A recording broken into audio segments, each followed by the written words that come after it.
左手から入っていく船体はエチロン、これで上空を1回通過します。その後スーパーウイングの夜数千割に入ります。現在上空通過です。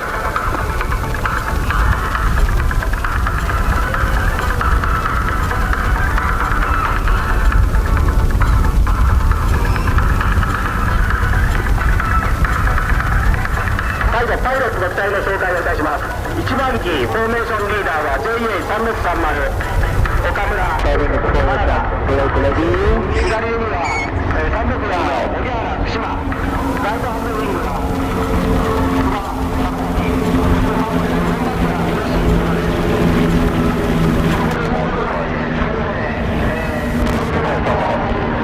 東京県の上がこうしまして上がってすぐダメージを借りてローパスで控えてるわけですが、問題ないでしょうか。